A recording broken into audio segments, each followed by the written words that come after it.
আম্মা জান আয়েশা সিদ্দিকা রাদিয়াল্লাহু আনহা ডাক দিয়া বলেন, আল্লাহর নবী, বিশ্ব নবী, রাহমাতুল লিল আলামিন, আল্লাহর নবীর যেদিন ইন্তেকাল হয়ে যাবে, আম্মা জান আয়েশা বলেন, আমি নবীর পাশে বসা, এমনি তাকায় দেখি আল্লাহর নবীর মাথার পাশে একটা পাত্র রাখা। ওই পাত্রের মধ্যে পানি ছিল। আল্লাহর নবী, বিশ্ব নবী, রাহমাতুল লিল আলামিন ওই পাত্রের মধ্যে একবার হাতটা এইভাবে চুবায়, হাতটা পাত্র থেকে বের করে নবী সারা মুখে এইভাবে মালিশ করে। আর নবী ডাক দিয়া বলে, আল্লাহুম্মা আইন্নি আলা সাকরাতিল মাউত। আল্লাহ নবী ডাক দিয়া বলে, গে প্রভু গো, আমি নবীর সাকরাত আরম্ভ হয়ে গেছে, তুমি প্রভু যদি আমাকে সাহায্য না করো, আমার আর কোনো সাহায্যকারী নাই। আল্লাহ নবী এইভাবে যখন শুরু করে দিয়েছে, আম্মা জান আয়েশা সিদ্দিকা রাদিয়াল্লাহু তাআলা আনহা বলেন, পৃথিবীর মানুষেরা রে, আমি আয়েশার ধারণা পাল্টে গিয়েছে। আল্লাহ নবীর যদি এমন কষ্ট হয়, দুনিয়ার আর কারো মরণের যন্ত্রণা থেকে রেহাই পাওয়ার অধিকার না। নবীজি এমন ভাবে শুরু করে দিয়েছে, পাত্রের মধ্যে হাতটা একবার ভিজায়, সারা মুখে এইভাবে মালিশ করে আর আল্লাহরে ডাকে, আল্লাহ আমার সাকরাত আরম্ভ হয়ে গেছে, আপনি আমাকে সরাসরি সাহায্য করেন। তাহলে আমাদের সবাইকে একদিন চলে যেতে হবে এবং এই চলে যাওয়ার সময় একটা কষ্ট সহ্য করতে হবে। আমি আল্লাহকে রাজি এবং খুশি করতে পারি কিভাবে, আমার এই দুনিয়াবি জিন্দেগি সফল হইতে পারে, এই মাপকাঠি, এই কর্মসূচি আল্লাহ আমার তেলাওয়াতকৃত আয়াতে তুলে ধরেছেন। আল্লাহ আমার তেলাওয়াতকৃত আয়াতের শেষে বলেন, ফাউলাইকা হুমুল ফাইজুন।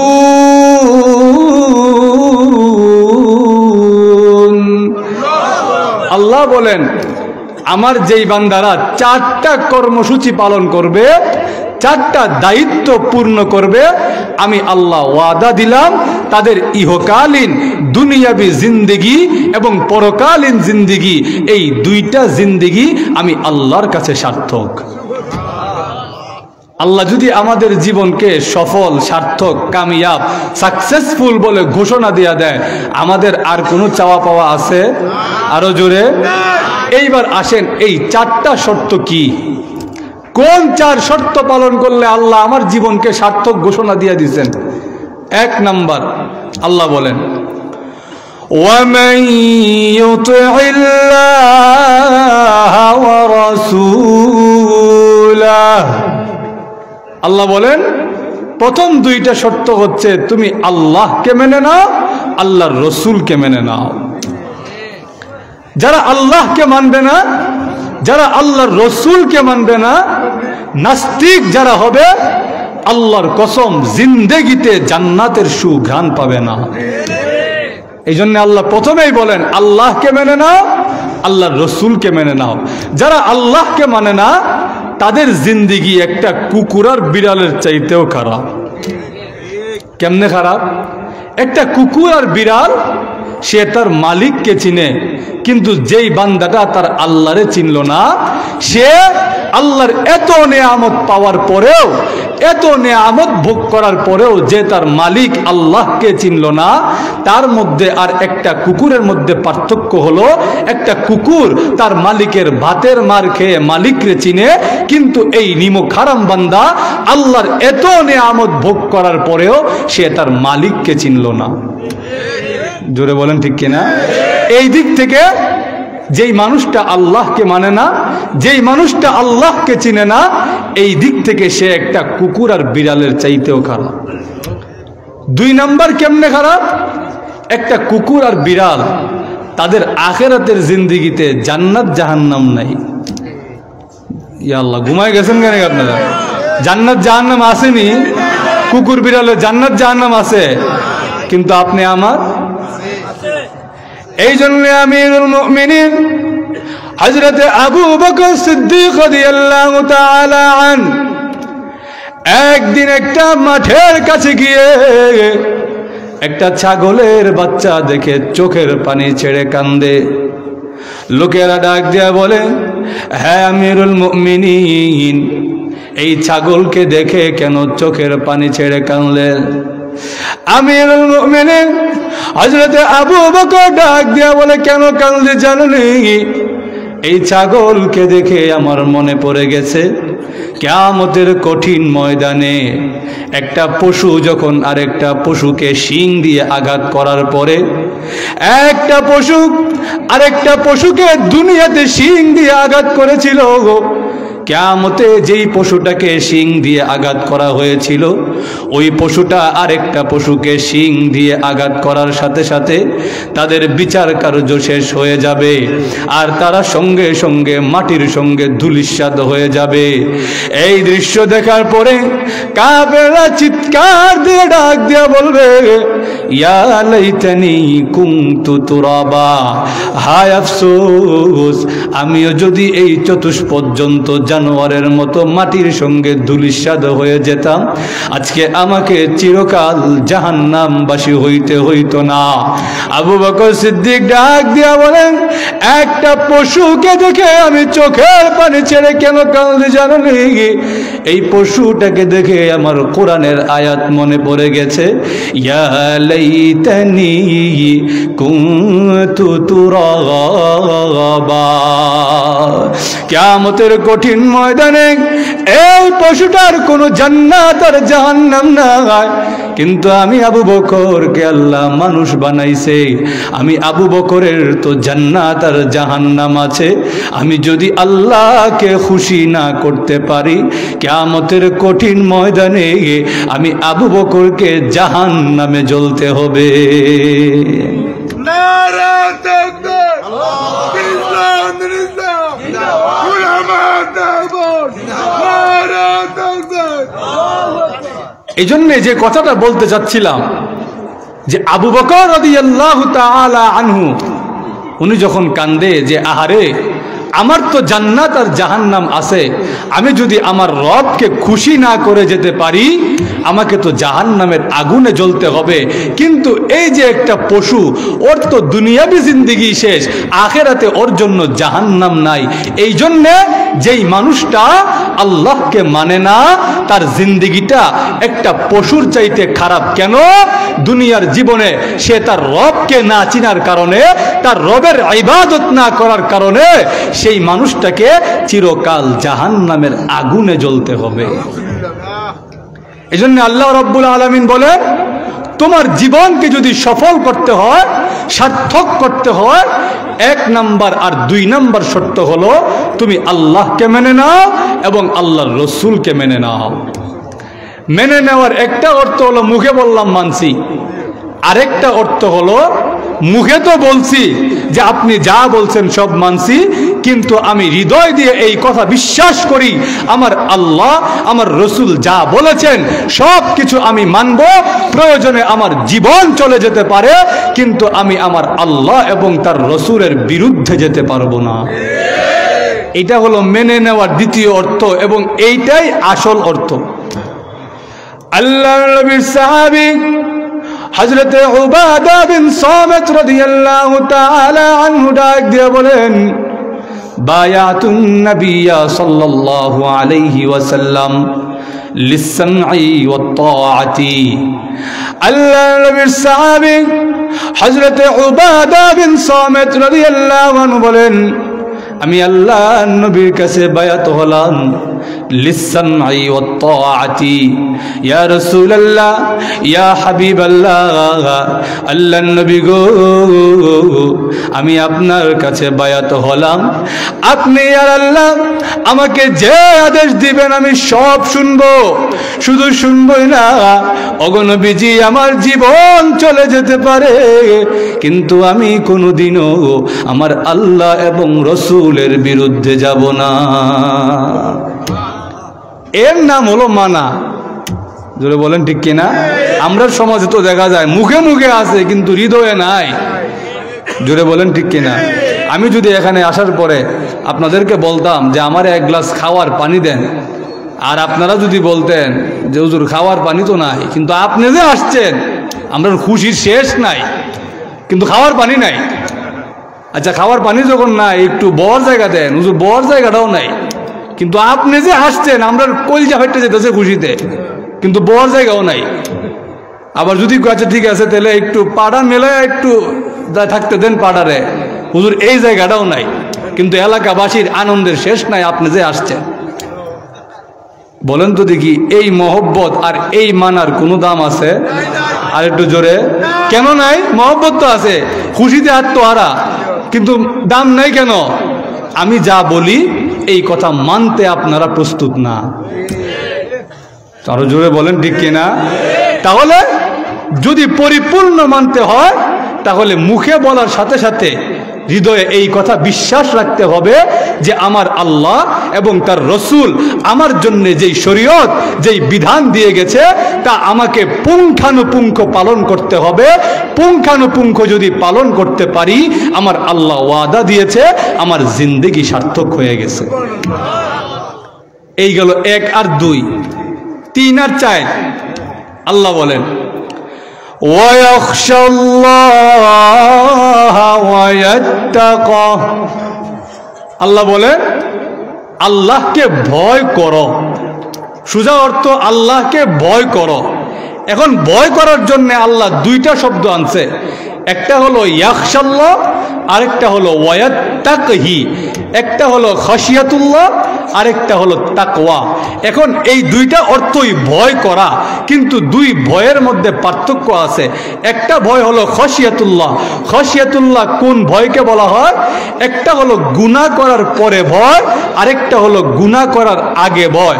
গুনাহ করার পরে আল্লাহকে যে ভয় করা হয় এই ভয়ের নাম হলো খাশিয়াতুল্লাহ। আমার কথা বুঝছেন নি আপনারা? আল্লাহই জানে। একটা হচ্ছে গুনাহ করার পরে ভয়। গুনাহ করার পরে কেমনে ভয়? গুনাহ হয়ে গেছে, এইবার আল্লাহর কাছে হাত তুলে কাঁদছেন, আল্লাহ আমি তো অধম, আল্লাহ আমি তো অপারগ, আল্লাহ আমি তো নালায়েক, আল্লাহ আপনার ছোট্ট একটা বান্দা, আমার দ্বারা আল্লাহ গুনাহ হয়ে গেছে, আপনি যদি আমাকে মাফ না করেন, আপনি যদি আমাকে গুনাহের কারণে জাহান্নামে দেন, ওই জাহান্নামের আগুন সহ্য করবার ক্ষমতা আমার নাই। আসেনি আপনার? আমার তো নাই, আপনারা জানি না। আর একটু জোরে বলে, জাহান্নামের আগুন সহ্য করবার ক্ষমতা আমরার কারোরই নাই। আল্লাহ নবী বিশ্ব নবী রাহমাতুল লিল আলামিন বলেন জাহান্নামের আগুন কেমন ভয়াবহ।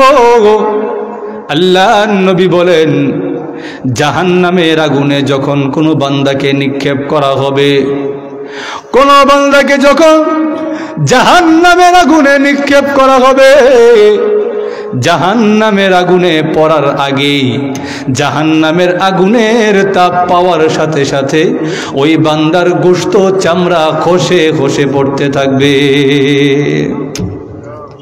ওই আগুন সহ্য করবার ক্ষমতা আসেনি আপনারা? আরো জোরে। এইভাবে যখন আল্লাহর কাছে হাত তুলে কাঁদে, আল্লাহ আমার তো জাহান্নামের আগুন সহ্য করবার ক্ষমতা নাই, তখন যখন চোখ দিয়ে পানি বের হয়ে যায়, আল্লাহ রব্বুল আলামিন ঘোষণা দিলেন আমি তোর গুনাহ তো মাফ করে দেই, শুধু তাই নয় তোর গুনাহ মাফ করে দেওয়ার সাথে সাথে আমি আল্লাহ এই ওয়াদাও দিলাম তোর জিন্দেগি আমি আল্লাহর কাছে সার্থক হয়ে গেছে। এই জন্য এই কথাটা মনে রাখবেন, আল্লাহ বলছেন ইয়াখশাল্লাহ, গুনাহ করার পরে আমি আল্লাহকে ভয় করো। কারণ আমরা যে গুনাহ করব এটা আল্লাহ জানেনি। আরো জোরে, আল্লাহ ক্ষমা করতে ভালোবাসেন। আল্লাহ যে আমরা যে গুনাহ করব এটা যে আল্লাহ জানে, এটার দলিল কি? এর দলিল হলো আল্লাহ নিজের একটা নাম রেখে দিয়েছেন গফুর। আল্লাহ ক্ষমাশীল, আল্লাহ ক্ষমা করতে পছন্দ করেন। নিজের একটা নাম আল্লাহ রেখে দিয়েছে গফুর। আল্লাহ রসুল বলেন আমি যখন জান্নাতে মেয়ারাজের ভ্রমণে গেলাম, গিয়ে দেখি জান্নাতের গেটের মধ্যে লেখা উম্মাতুন মুজনিবাতুন ওয়া রাব্বুন গফুর। আল্লাহ রাব্বুল আলামিন জান্নাতের গেটের মধ্যে লিখে দিয়েছে আমি জানি আমার বান্দারা গুনাহ করবে, আর যখন আমার বান্দারা গুনাহ করার পরে আমি আল্লাহর কাছে তওবা করে মাফ চেয়ে নিবে, আমি আল্লাহ জান্নাতের গেটের মধ্যে লিখে দিলাম যেই বান্দারা গুনাহ করার পরে আমি আল্লাহর কাছে তওবা করে মাফ চেয়ে নিবে, আমি আল্লাহ তাদেরকে জান্নাতে প্রবেশ করাবো। ভাইরা আমার লক্ষ্য করে দেখুন, আল্লাহ রাব্বুল আলামিনের কাছে তার কোন গুনাহগার বান্দা যখন মাফ চেয়ে নেয়, ওই আমলটা আল্লাহর কাছে বড় মজা লাগে, বড় মধুর লাগে। আল্লাহর নবী, বিশ্ব নবী রাহমাতুল লিল আলামিন জানিয়ে দিয়েছেন লা ইয়ালিজুন নার রাজুলুন বাকা মিন খাশিয়াতিল্লাহ হাত্তা ইয়াউদাল লাবানু ফিদ দারঈ। আল্লাহর নবী বলেন দুধের ওলান থেকে যখন দুধ বের করে ফেলা হয়, ওই দুধ যেমন ওলানে আর ফেরত নেওয়া যায় না, আল্লাহর কোন বান্দা যখন চোখের পানি ছেড়ে কান্দে, আল্লাহর কোন বান্দা চোখের পানি ছেড়ে যখন আল্লাহর ভয়ে কাঁদে, আল্লাহর রাসূল বলেন লা ইয়ালিজুন নার রাজুলুন বাকা মিন খাশিয়াতিল্লাহ। আল্লাহর ভয়ে যদি চোখের পানি ছেড়ে দিতে পারো, আল্লাহর রাসূল বলেন আল্লাহ তার ওই বান্দাকে কোনোদিনও জাহান্নামে প্রবেশ করাবেন না। শুধু তাই নয়, আল্লাহর রাসূল আরেক হাদিসের মধ্যে বলেন মান যাকারাল্লাহ ফাফাদাত আইনাহা হাত্তা ইউসিবাল আরদ। আল্লাহর রাসূল বলেন কোন বান্দা যদি আল্লাহকে স্মরণ করার সাথে সাথে, আল্লাহকে ইয়াদ করার সাথে সাথে তার চোখ দিয়ে পানি বের হইতে থাকে, এত পানি বের হচ্ছে তার চোখের পানি দিয়ে তার সামনের জমিনটা ভিজে গেছে, এইভাবে যদি চোখের পানি ছেড়ে কোনো বান্দা কাঁদে, আল্লাহর রাসূল ওয়াদা দিয়েছেন লাম ইউআযিবুহুল্লাহু ইয়াউমাল কিয়ামাহ, আল্লাহ তাআলা তার ওই বান্দাকে কিয়ামতের দিন কোনো শাস্তি দিবেন না। ভাইয়া আমার, চোখের পানি এত দামি আর এত মূল্যবান। আল্লাহ রাসূল বলেন কিয়ামতের কঠিন ময়দানে জাহান্নাম যখন মানুষ দেখে ফেলবে, জাহান্নামকে তখন আর কন্ট্রোল করা যায় না। তাকাদু তামাইয়াজু মিনাল গায়জ, জাহান্নাম ক্রোধে ফেটে যায়, জাহান্নামকে কেউ কন্ট্রোল করতে পারে না। জাহান্নামের এই অবস্থা দেখে আম্বিয়া কেরামও ভয় পেয়ে যাবে, সবাই ইয়া নফসি বলে কাঁদতে থাকবে। এমন সময় দেখা যায় জাহান্নামের উপরে আল্লাহ রাব্বুল আলামিন কয়েক ফোঁটা পানি ছিটায়া দিবেন। কয়েক ফোঁটা পানি ছিটায়া দেওয়ার পরে জাহান্নাম এবার ঠান্ডা হয়ে গেল, শান্ত হয়ে গেল। আল্লাহর নবী ডাক দিয়ে বলে প্রভু গো, কোন পানি দিলেন? জাহান্নাম যে ঠান্ডা হয়ে গেল, এটা কি হাউজে কাউসারের পানি নাকি? আল্লাহ রাব্বুল আলামিন ডাক দিয়া বলেন না গো নবী না, এটা হাউজে কাউসারের পানি না। এইটা কি জমজম কূপের পানি নাকি? না নবী না, এইটা জমজম কূপের পানিও নয়, এইটা হলো আমি গুনাহগার বান্দা বান্দীদের চোখের পানি। আমি আল্লাহ আমার গুনাহগার বান্দা বান্দীদের চোখের পানি একটা কুদরতি ট্যাঙ্কির মধ্যে জমা করে রেখেছিলাম। আজকে জাহান্নামের উপরে আমি আল্লাহ ওই পানিগুলা ছিটিয়ে দিয়েছি। আল্লাহর কাছে তার গুনাহগার বান্দাবান্দির চোখের পানি এত প্রিয়, জাহান্নামের উপরে আল্লাহ তার গুনাহগার বান্দাবান্দির চোখের পানি ছিটায়া দেওয়ার সাথে সাথে এইবার জাহান্নাম ঠান্ডা হয়ে যায়, শান্ত হয়ে যায়। এই জন্যে আল্লাহ রাব্বুল আলামিন 3 নম্বর কর্মসূচি দিলেন, যদি কোনো বান্দা চোখের পানি ছেড়ে আমি আল্লাহর কাছে গুনাহ হয়ে যাওয়ার পরে চোখের পানি ছেড়ে কাঁদে, আমি আল্লাহ ওয়াদা দিলাম আমার ওই বান্দাকে আমি জাহান্নামে দিব না, কিয়ামতের কঠিন ময়দানে জান্নাতের সার্টিফিকেট তুলে দিব। আপনারা জান্নাতে যেতে চাননি? আরো জোরে। জান্নাতে যদি যেতে হয় আমাদের 3 নম্বর শর্ত হলো যে আমাদের গুনাহ হয়ে যাওয়ার সাথে সাথে আল্লাহর কাছে তওবা করে মাফ চাওয়া নিতে হবে। এই জন্য সাহাবাই কেরামের জিন্দিগির দিকে তাকান। সাহাবাই কেরামের প্রতি আল্লাহ এত সন্তুষ্ট কেন ছিলেন? সাহাবাই কেরামেরও ভুল হয়ে গেছে, গুনাহ হয়ে গেছে। সাহাবাই কেরাম মাসুম নিষ্পাপ ছিলেন না, কিন্তু একজন সাহাবিও গুনাহ নিয়ে ইন্তেকাল করেন নাই। গুনাহ হয়ে গেছে, সঙ্গে সঙ্গে আল্লাহর কাছে তওবা করে আল্লাহর কাছ থেকে ওই গুনার মাফ চাওয়া নিছেন। এই জন্য আল্লাহ সাহাবাই কেরামকে সাধারণ ক্ষমা ঘোষণা করছে। সাধারণ ক্ষমা। আল্লাহ বলেন, وعد الله الذين آمنوا وعملوا الصالحات منهم مغفرة وأجرا عظيما। আল্লাহ রাব্বুল আলামিন বলেন, আমার নবীর সাহাবীদের মধ্যে থেকে যারা ঈমান এনেছে এবং সৎ কর্ম করেছে, নেককার হয়েছে, তাদের জন্য আমি আল্লাহ সাধারণ ক্ষমা ঘোষণা করলাম। সাধারণ ক্ষমা কেন? সাহাবাই কেরাম গুনাহ হয়ে গেলে সঙ্গে সঙ্গে তওবা করে আল্লাহর কাছ থেকে ওই গুনার মাফ নিয়ে নিছেন, এরপর কবরে গেছেন। এর আগে কবরে যান নাই। গুনাহ মাফ হয়েছে কিনা এই গ্যারান্টি আগে নিয়ে নিছে, এরপর কবরে গেছে। এর আগে কবরে যান নাই। আল্লাহর নবীর এক সাহাবী ছিলেন, উনার নাম মাইজ বিন মালিক রাদিয়াল্লাহু তাআলা। অসুবিধা হইতেছে না আপনারা? একটা ঘটনা বলতাম নি। আল্লাহর নবীর এক সাহাবী হযরত মাইজ বিন মালিক রাদিয়াল্লাহু তাআলা আনহু, তিনি নবীর কাছে এসে বলে, ওগো নবী, আমাকে আপনি পাক করে দেন, তাহফিরনি, আমাকে পাক করে দেন।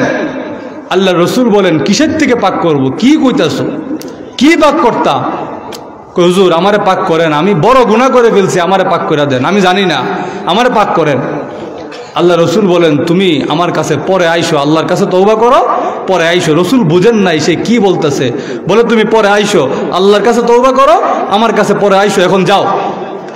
উনি কিছুক্ষণ পর আবার আসে, আইসা বলে, হুজুর আমারে পাক করেন, আমার জিন্দিগি শেষ, আমারে পাক করেন।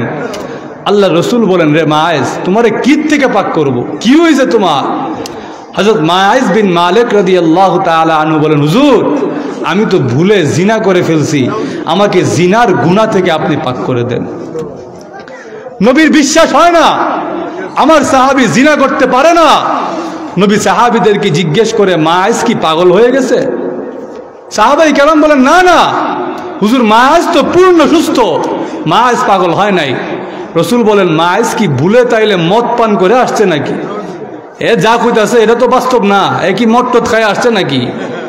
আরেক সাহাবী মায়াজের মুখের কাছে এসে গন্ধ শুকলেন, শুকে বলে, হুজুর মায়াজের মুখ থেকে তো মদের গন্ধও আসে না, মায়াজ তো মদ্যপ না, নেশাগ্রস্ত অবস্থায়ও নাই, সে যা বলতেছে সুস্থ অবস্থায় বলতেছে। আল্লাহর রসুল বলেন, যদি সুস্থ অবস্থায় বলে থাকে তাহলে মায়াজের জন্য রজমের ব্যবস্থা করো। রজম বুঝেননি আপনারা? ইসলামের বিধান হলো, যেই পুরুষের স্ত্রী আছে আর যেই মহিলার স্বামী আছে, এই জাতীয় নারী পুরুষ যদি জিনায় লিপ্ত হয়ে যায়, ইসলামের নিয়ম হলো জিনার অপরাধে তাদেরকে পাথর মেরে মেরে হত্যা করা হবে। আল্লাহর জমিনে তাদের থাকার কোনো অধিকার নাই। এই জন্যে তাদের দেখে দেখে সমাজ ঠিক হয়ে যাবে যে বাবারে, যে শাস্তি ঠিক করে রাখছে, আমি এই কামও নাই। জোরে বলেন ঠিক কিনা? ওয়াজ নসিহত যেমন দরকার, মাঝে মাঝে কিছু ফিরানো দরকার। জোরে বলেন ঠিক কিনা? ওয়াজ নসিহত হলো ভিতরে, কলপটা যে আছে এইটার মলম, এইটার মালিশ, আর উপরে যে আল্লাহ আমরা একটা ত্বক দিছে, চামড়া দিছে, মাঝে মাঝে এইটারও ঠিক করানোর লাগে কিছু লাড়ি দরকার। ইসলামে যেমন ওয়াজ নসিহত আছে, আল্লাহ রসুলকে বলছে, ওয়াযাক্কির ফা ইন্না যিকরা তানফাউল মুমিনিন। ওগো নবী, আপনি মুমিনদেরকে নসিহত করতে থাকেন, নসিহত মুমিনদেরকে উপকৃত করবে। আবার আল্লাহ রাব্বুল আলামিন আল্লাহর রসুলকে এই নির্দেশও দিয়েছেন, ওগো নবীজি, কোন বিবাহিত নারী পুরুষ যদি জিনায় লিপ্ত হয় তাদেরকে আপনি রজম দেন, পাথর মেরে আঘাত করতে করতে হত্যা করে ফেলেন। আল্লাহর জমিনে তাদের বেঁচে থাকার কোনো অধিকার নাই, তাদের অধিকার তারা হারিয়ে ফেলেছে। হযরত মাআজ বিন মালিক যখন এইভাবে কান্নাকাটি আরম্ভ করলেন, আল্লাহর রসুল তার জন্য রজমের ব্যবস্থা করলেন। সাহাবাই কেরাম তাকে রজম করে তার যখন ইন্তেকাল হয়ে গেল, দুই দল লোক হয়ে গেল। আমরা সমাজে তো একটা ঘটনা ঘটলে এমনি দুই দল হয়ে যায়, জোরে বলেন ঠিক কিনা? একজন শুনছিলাম বলছে যে বাঙালিরা খালি দুইটা দল বানায় দাও, বাকিরা এরা দীক্ষা লইব। জোরে বলেন ঠিক কিনা? আমরা দুইটা দল করে দাও, এক দল থাকতাম আমরা ভালো লাগে না, দুই দল আমরা করে দাও, এবার বাকিটা আমরা দীক্ষা লম। তো কোনো ঘটনা ঘটার পরে দুইটা দল হয়ে যায়। আল্লাহ রসুলের যুগেও এক দল বলতেছে মাস কি কামটা করলো, এটা কি ঠিক হইলো? এমন লোক আমরা সমাজে আছে না নাই? দেখবেন যে বেটা খুব সুফি মানুষ, সুবহানাল্লাহ সুবহানাল্লাহ, আচ্ছা হাজী সাহেবের ছেলেটা যে কামটা করলো এটা কি ঠিক হইলো? সুবহানাল্লাহ সুবহানাল্লাহ, ইয়া আল্লাহ, এমন লোক নাই না আমরা সমাজে? নবীর যুগে এমন কিছু লোক ছিল, হাদিসের মধ্যে আসছে দুই দল লোক হয়ে গেছে। একদল বলতেছে মাস যে কাজটা করলো এটা কেমনে করলো? হ্যাঁ হে আল্লাহর জমিনে থাকিয়া আল্লাহর রিজিক খায়া হে জিনা করে লইলো, এত বড় কামটা কেমনে করলো? আর একদল লোক বলে মাস যেই তওবা করেছে এমন তওবা আমরা জিন্দেগিতে কোনোদিনও দেখি নাই। আল্লাহর নবীর দরবারে এসে মাস দুইটা হাত এমন ভাবে করে বলে ইয়া রাসূলুল্লাহ ইয়া হাবিবাল্লাহ, আল্লাহর নবী গো, আমি মাস গুনাহ করে ফেলেছি, আমি মাসকে যদি আপনি পাথর মেরে মেরে হত্যা না করেন আমি মাসকে আল্লাহ মাফ করবে না। আর আমি মাসকে যদি আল্লাহ মাফ না করে গো, আমি মাস আল্লাহর শাস্তি ভোগ করার মতো ক্ষমতা আমার নাই, আপনি আমাকে পাথর মেরে মেরে হত্যা করে ফেলুন। মাস যেই তওবা করেছে এমন তওবা আমরা জিন্দেগিতে কোনোদিন দেখি নাই। আল্লাহর নবী বিশ্ব নবী রাহমাতুল লিল আলামিন দুই দলের কথা শোনার পরে একদিন সাহাবাই কেরামের সামনে আসলেন। সাহাবাই কেরামের সামনে এসে আল্লাহর নবী বলেন, ও আমার সাহাবীরা, তোমরা আমার সাহাবী হযরতে মাআজের জন্য আল্লাহর কাছে ক্ষমা চাও। সাহাবাই কেরাম বলেন, আমরা আল্লাহর নবীর কথা শুনে আল্লাহর কাছে দোয়া করলাম, আল্লাহ মাআজকে ক্ষমা করে দেন। এমনি তাকায়া দেখি আল্লাহর নবীর চোখের কোনা দিয়া পানি পড়তেছে। আল্লাহর নবী ডাক দিয়া বলেন, আমার মাআজ এমন তওবা করেছে, আমার মাআজের তওবা যদি আমার উম্মতের মাঝে বন্টন করে দেওয়া হতো, আমার উম্মত যদি আর কোনো তওবা না করত, তথাপিও আল্লাহ আমার উম্মতের সারা জিন্দেগির গুনাহ মাফ করে দিত। লাউ কুসিমাত বাইনা উম্মাতিন লাওয়াসিআতুম, আল্লাহ রসুল বলেন আমার উম্মতের মাঝে এক মাআজের তওবা যদি বন্টন করে দেওয়া হতো, আমার উম্মতের জন্য মাআজের তওবাই যথেষ্ট হয়ে যেত।